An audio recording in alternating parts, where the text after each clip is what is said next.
क्रिया श्राद्ध की आवश्यकता नहीं, क्या कर नहीं सकते, इस संबंध में मालूम।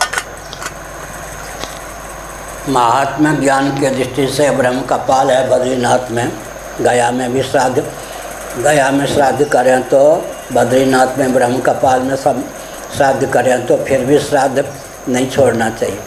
महात्म्य अपनी जगह है, उसका महत्व है ही, लेकिन गया के नाम पर बद्रीनाथ में जो ब्रह्म कपाल है उसके नाम पर माता पिता आदि जो आपके द्वारा पिंडोदक में अधिकृत हैं और जो उनके नाम पर गया के नाम पर ब्रह्म कपाल के नाम पर श्राद्ध आदि का त्याग नहीं करना चाहिए। यहाँ तक लिखा है शास्त्रों में कि उदाहरण में देता हूँ, कोई व्यक्ति इतना धन संचय कर ले अपने लिए कि बेटा पोता उसको पोषण न दे तो अभी अपने द्वारा संचित धन के बल पर आनंद पूर्वक जीवन यापन कर ले। इसी प्रकार जो व्यक्ति पुण्य की पूंजी जीवन काल में इकट्ठी कर लेता है, इतनी बेटा पोता आदि अधिकृत व्यक्ति नाती आदि उसके निमित्त श्राद्ध तर्पण न भी करें तो अपने पुण्य के बल पर पार हो जाता है। अगर पुण्य की पूंजी कमी है और अधिकृत व्यक्ति श्राद्ध तर्पण नहीं करते तो पितर को कष्ट होता है। तो हमने एक संकेत किया, क्या संकेत किया कि श्राद्ध इत्यादि का बहुत महत्व है, लेकिन ब्रह्म कपाल के नाम पर गया के नाम पर श्राद्ध करके पिंड नहीं छोड़ाना चाहिए। यहाँ तक शास्त्रों में लिखा है अरबों खरबों प्राणियों में कोई मुक्त होते हैं सचमुच में कैवल्य मोक्ष।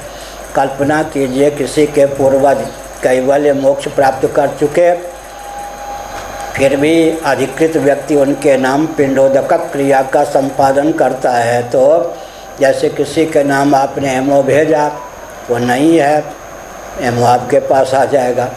इसी प्रकार से कदाचित किसी के पूर्वज कैवल्य मोक्ष प्राप्त कर चुके, आपके पास तो कोई प्रमाण नहीं है, आप कीजिए, वो फल आपको ही प्रकारांतर से प्राप्त होगा। यहाँ तक लिखा है मरने के बाद किसी के पूर्वज व्याघ्र बन गए तो व्याघ्र का आहार बन के पिंडोदक उनके पास पहुँचेगा।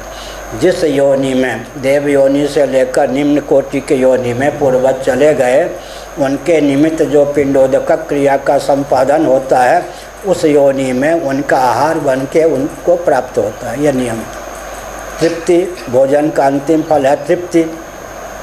एक सच्ची घटना है, हमारे पूर्वाचार्य महाराज व्यक्ति का नाम भी बताते थे, राजस्थान की घटना है। एक पंडित जी थे तो ब्राह्मण जाति से ब्राह्मण थे, लेकिन नास्तिक ढंग के थे। आधुनिक शिक्षा प्रणाली के कारण उनमें नास्तिकता आ गई थी। वो अपने रिश्तेदारी में किसी गांव में जा रहे थे, पड़ोसी मुसलमान को पता चला कि पंडित जी ब्राह्मण जी रिश्तेदारी में जा रहे हैं। उसने अपने पोते को लाके कहा, ब्राह्मण देवता इसकी ननिहाल उस गांव में है जहां आप जा रहे हैं, आप अपने साथ ले जाइए, आपको खर्च नहीं करना पड़ेगा, ट्रेन से यात्रा होगी, रुपये भी मैं दे रहा हूँ, इसको बैठाइएगा, अपने साथ ले जाइएगा। बच्चा है, हाथ सूखा तो बच्चा भूखा, ये भोजन आदि कुछ मांगे तो जहाँ जहाँ स्टेशन प्लेटफॉर्म पर ट्रेन रुके, जो कहे भुजिया वुजिया खरीद के दे भी दीजिएगा, कुछ दे भी रहा हूँ। इस प्रकार से वो बच्चा यही ट्रेन चली, थोड़े समय बाद कहने लगा कि हमको भूख लगी है, भोजन चाहिए। पंडित जी ने बड़े लाड़ प्यार से उसको पुचकारा, बेटे चुप रहो, थोड़ी देर धैर्य धारण करो, स्टेशन आने पर उतरूँगा, जो तुम चाहोगे खरीद के दे दूँगा। बच्चा सो गया। दैवयोग से स्टेशन आया, कोई ट्रेन रुक गई, कहा उठो उठो, क्या पसंद है? उसने कहा नहीं, मुझे अब भूख नहीं है, मेरे बेटों ने मेरे निमित्त श्राद्ध किया है, उससे मैं तृप्त हो गया। छोटे से बच्चे ने कहा। राजस्थान की घटना है।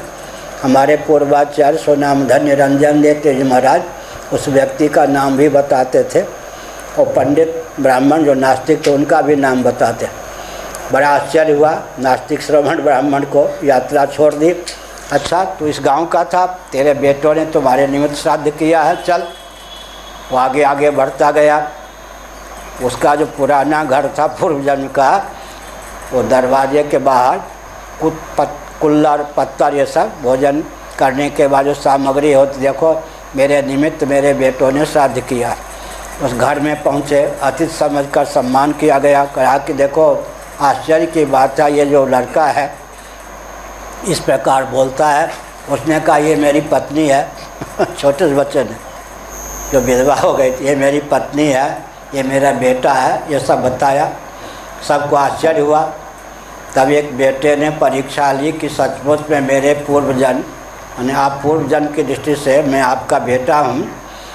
तो आपने जो रजिस्टर लिखा था वही लिखी थी, वैश्य कुल का था पूर्वजन में, उसमें जो भी सामग्री लिखी थी सब मिल गई। लेकिन लिखा था एक हीरे का नाम अमुक अलमारी में है, वहाँ नहीं मिली। अगर वो हीरा आप बता देंगे तो मान लूँगा कि मैं आपका बेटा हूँ, पूर्वजन की दृष्टि से आप मेरे पिता हैं। उसने वो अलमारी के पीछे तख्ता होता है ना, ऐसे हाथ बढ़ा के वो हीरा ला कर दे दिया, ये है। फिर कहा ये भूल कैसे हुई, आपने लिखा अलमारी में। अरे मैं उसको देख रहा था कितनी कीमती सामग्री है, कोई बाहर का व्यक्ति अनजान आ रहा था, कहीं डाका वोका न डलवा दे। हमने चुपके से लेकर अलमारी के पीछे रख दिया, तख्ते पर रख दिया। बीमार पड़ा, मर गया, अलमारी में रखने का अवसर नहीं मिला। तो हमने संकेत किया कि उस व्यक्ति ने कहा कि मुझे तृप्ति प्राप्त हो गई है, क्योंकि मेरे निमित्त आज बेटों ने श्राद्ध किया है। भोजन करी तृप्ति तो लागी, भोजन का अंतिम फल है तृप्ति। तो पूर्व जन्म के रिश्तेदार नातेदार अगर श्राद्ध तर्पण आदि करते हैं, जिस योनि में जीव गया है उस योनि का आहार बन के पहुँचता है, या सीधे तृप्ति बन करके वो सामग्री पहुँच जाती है। ये नियम है, मर्यादा है। मत्स्य पुराण में विस्तार पूर्वक इसका वर्णन